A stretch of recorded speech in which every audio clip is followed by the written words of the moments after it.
Movies में कचरा कूड़ा दिखाते जाओ और नाम भी रख दो काकूड़ा। आज मैं बात कर रहा हूं सोमनाम्बुलिज्म की, दैट इज स्लीप वॉकिंग, नींद में चलने की बीमारी। आज ये टॉपिक कहां से आया? हर बार की तरह, जैसा कि मैंने पहले ही बताया है कि बॉलीवुड मूवीज में कई बार चीजों को सही दिखाया जाता है, कई बार एग्जैजरेट कर दिखाया जाता है, कई बार चीजों को गलत भी दिखा दिया जाता है। तो यहां पे हमारी रिस्पॉन्सिबिलिटी बनती है कि जो चीजों को गलत दिखाया गया है या सही दिखाया गया है उसे कंप्लीटली सही ढंग से आपके सामने रख सकूं, ताकि जनरल पॉपुलेशन में एक अवेयरनेस सी फैले। वरना होता क्या है कि जो लोग मेडिकल फील्ड से बिलोंग नहीं करते हैं, जो लेमैन टर्म्स में बोल लो आप, जो जनरल पॉपुलेशन है, उनको बहुत सारी बीमारियों के बारे में नहीं पता होता है, मेडिकल डिजीजेस इलनेस क्या है नहीं पता होता है, एंड ये फॉलो कर लेते हैं इन्हीं सारी मूवीज को। अब इन मूवीज में जो दिखाया जाता है वो इसे ही सच मान लेते हैं। तो यहां पे ये जो काकूड़ा मूवी है, इसके अंदर दिखाया गया है काइफोसिस, यहां जो हंचबैक होता है, इसके बारे में मैं आऊंगा अपने नेक्स्ट वीडियो में लेकर। आज इसी के दूसरे पार्ट की बात कर लें। सबसे पहले देखते हैं क्या है ये स्लीप वॉकिंग।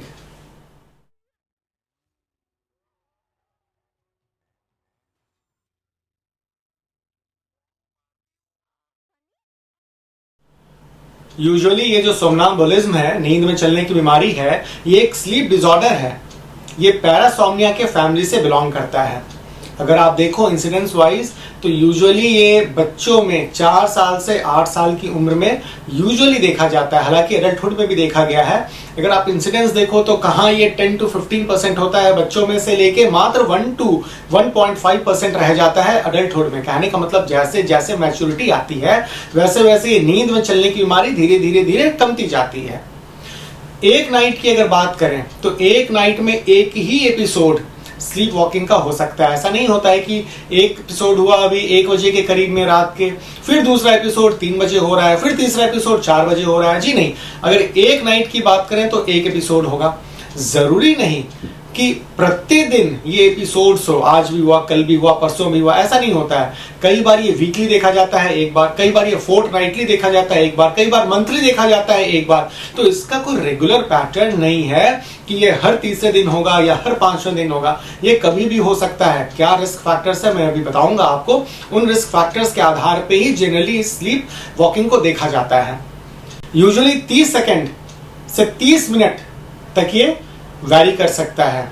नाइट टाइम में यूजुअली एक पैटर्न को फॉलो करता है, एक समय पे ही ये ज्यादा देखा जाता है।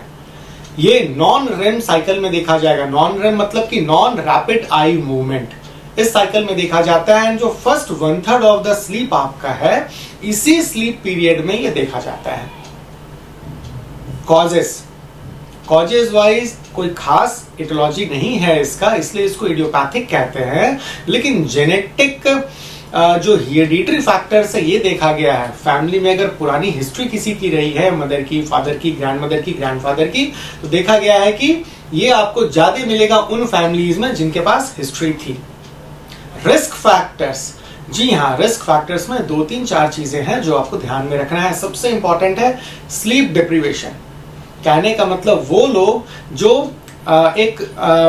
एक अच्छी नींद नहीं लेते हैं, कि हेल्दी स्लीप जो नहीं ले पाते हैं। आपके पास जो स्लीप आवर का ड्यूरेशन है 6 hours to 8 hours, अगर कोई स्लीप डिप्राइव्ड है तो उनमें ये टेंडेंसी देखने को मिलती है। मेंटल स्ट्रेस से अगर कोई गुजर रहा है, किसी को एंजाइटी की प्रॉब्लम है, कोई डिप्रेशन में रह रहे हैं, किन्हीं को PTSD है, that is post traumatic stress disorder, उन लोगों में ज्यादा देखने को मिलता है। न्यूरोलॉजिकली अगर किसी को पार्किंसंस की प्रॉब्लम है, दैट इज पार्किंसन डिजीज, उनमें ये देखने को ज्यादा मिलता है। या जिनको स्लीप एप्निक सिंड्रोम होता है उन्हें ज्यादा देखने को मिलता है। कुछ मेडिकेशंस के वजह से भी, जैसे कि मेटोप्रोलोल, ये काफी नामी है इस चीज के लिए। जो लोग लॉन्ग टर्म से ये मेटोप्रोलोल ले रहे होते हैं उनमें भी ये डिसऑर्डर देखने को मिलता है। इसके अलावे अगर बात करें तो अल्कोहलिज्म, इवन नाइट टाइम में जो लोग कॉफी पीते हैं, खासकर कैफीन जो लेते हैं, या जो चाय टी लेते हैं, दैट इज xanthines, थियोफाइलिन्स जो लेते हैं, उनमें भी ये टेंडेंसीज ज्यादा देखने को मिली है। तो कहने का मतलब ओवरऑल ये आपके मेंटल स्टेटस पे भी डिपेंड करता है। अब मैनिफेस्टेशंस क्या होता है ये जानना बहुत जरूरी है इसके अंदर। सबसे पहली बात क्या है कि इसमें आपका एक पार्शियल अराउजल होता है, पार्शियल अवेकनिंग होता है। आप कंप्लीटली अपने कॉन्शियस स्टेट में नहीं रहते हो। मैं एक एग्जांपल के साथ आपको समझाना चाहता हूं, बहुत इजीली आप समझ लोगे। सपोज एक बेबी है, आज बर्थडे उनका मना है घर में। बर्थडे के बाद उनको पेस्ट्री खाना था, लेकिन किसी वजह से वो उतना अमाउंट पेस्ट्री का नहीं खा पाई जितना उन्हें पसंद था। और वो पेस्ट्री कहाँ रखा हुआ है? वो पेस्ट्री रखा हुआ है फ्रिज में फाइनली। अब ये बेचारी, ये बच्ची इतनी स्ट्रेस में है कि मेरा बर्थडे एंड मैं पेस्ट्री भी नहीं खा पाई, अपने बर्थडे का पेस्ट्री नहीं खा पाई। ये इतने स्ट्रेस में चली गई सोने के लिए।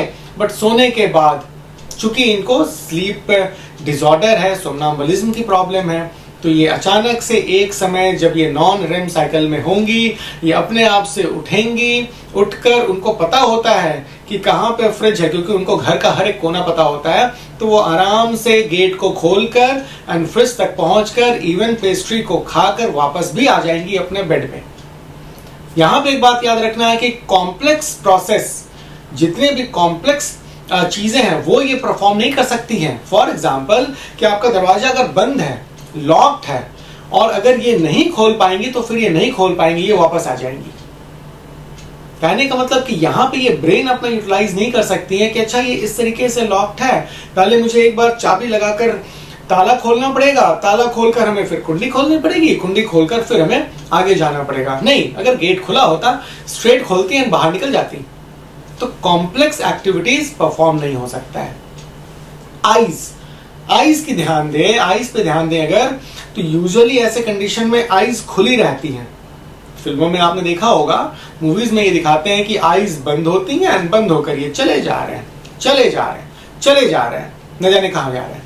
तो आईज यहाँ पे खुली होती हैं एंड आईज का जो मूवमेंट होता है वो आप देखो तो अलाइंड, मतलब कि आपके फेस के साथ अलाइंड होता है। ऐसा नहीं है कि आपका फेस यहाँ है तो आईज कभी इधर जाएगा, कभी इधर जाएगा, कभी ऊपर आएगा, कभी नीचे आएगा। नो, जिस तरीके से आपका चेहरा ऐसा घुमा, आपका बॉडी ऐसा घुमा, आईज भी इसी तरीके से घूम रहा है। आपकी बॉडी फिर ऐसे घूमी, आपका चेहरा घुमा, आपका आईज फिर इसी तरीके से घुमा। तो ये कुछ कैरेक्टरिस्टिक्स है सोमनाम्बुलिज्म की। And most importantly, next day इस इंसान को याद नहीं रहेगा कि रात में क्या हुआ था मेरे साथ, मैं कहां कहां तक उठकर गया एंड क्या क्या कुछ किया, कुछ भी याद नहीं रहेगा। कई बार ये शेमफुल कंडीशन में भी फंस जाते हैं ऐसे लोग। क्या होता है, कुछ इसमें ड्रीम्स चलता होता है एंड ये ड्रीम्स को ही परफॉर्म करते होते हैं। सपोज किसी को एक सपने में आया कि मैं वॉशरूम गया हूं, वॉशरूम जाकर मैं यूरिनेट कर आया हूं, लेकिन होगा क्या, वो जो वॉशरूम तो गए नहीं थे, वो जहां कहीं भी गए थे नींद में चलते चलते वो वहीं बाहरी जाकर टॉयलेट कराएंगे। तो इनके लिए शेमफुल कंडीशन हो जाएगा। कुछ लोग कुछ गलत एक्ट में भी पड़ जाते हैं, फिजिकल कॉन्टैक्ट्स वाले एक्ट में पड़ जाते हैं। तो कई बार क्या होता है, वो पब्लिकली, हालांकि रात का समय है बट फिर भी पब्लिकली वो कुछ ऐसे ऑब्सीन एक्ट्स में पड़ जाते हैं जो इनके लिए शेमफुल हो जाता है नेक्स्ट डे। तो ऐसी कुछ चीजें हो सकती हैं सोमनाम्बुलिज्म के अंदर। अब आते हैं इसके प्रिवेंशन को लेके, जो कि हमारा आज का मेजर टॉपिक है, मेन टॉपिक है। मुद्दा यही है कि क्या सोमनाम्बुलिज्म ट्रीट हो सकता है या नहीं हो सकता है।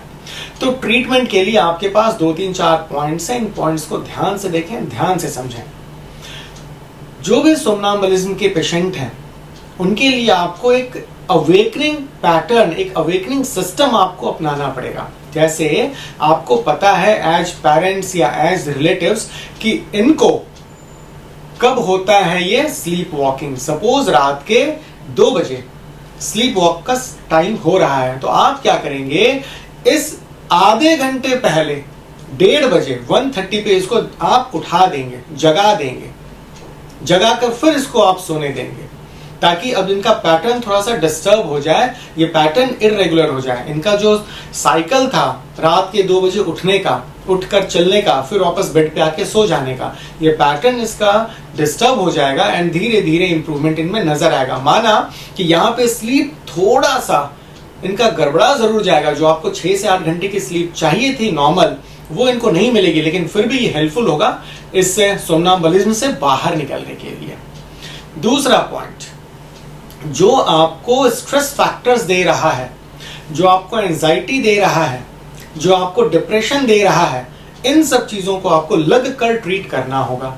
अगर पार्किंसंस डिजीज है तो पार्किंसंस के लिए भी कई सारी मेडिसिन अवेलेबल है मार्केट में। आप अपने फिजिशियन को दिखाकर पार्किंसनिज्म को भी ट्रीट कर सकते हैं, तो धीरे धीरे सोमनाम्बुलिज्म भी कम होता जाएगा। कुछ कॉग्निटिव थेरेपीज भी अवेलेबल हैं, जो साइकियाट्रिस्ट के पास अगर आप जाएंगे मिलेंगे तो वो आपको कुछ कॉग्निटिव थेरेपीज बताएंगे, जिससे सोमनाम्बुलिज्म भी कम हो जाएगा। फाइनली अगर आप देखो, आपके पास जब सारे चीजों को आपने अपना लिया है, बिहेवियर थेरेपी देख लिया आपने, stress factors, mental factors, neurological symptoms, diseases, सब को आपने ठीक करने की कोशिश की, स्टिल ठीक नहीं हो रहा है, तो कुछ मेडिकेशन है जो कि एंटी डिप्रेसेंट्स के अंदर आती हैं। आप चाहो तो एंटी डिप्रेसेंट्स लेकर धीरे धीरे धीरे इस पैटर्न को कम कर सकते हो। तो ये कुछ बातें थी इन सोमनाम्बुलिज्म को लेकर, दैट इज स्लीप वॉकिंग को लेकर। उम्मीद करता हूं ये छोटी सी वीडियो आपको पसंद जरूर आई होगी, एंड मैंने जहां तक हो पाया है सारी बातों को इसमें रखने की कोशिश की है। अगर कुछ छूट भी गया हो तो आप नीचे कमेंट बॉक्स में हमें डालें अपनी क्वेरीज को, अपने क्वेश्चंस को, जहां तक हो पाएगा मैं उसको सॉल्व करने की कोशिश करूंगा। मिलते हैं कुछ ऐसे ही टॉपिक्स के साथ, कुछ ऐसे ही सेशन के साथ अपने नेक्स्ट वीडियो में। Till then bye.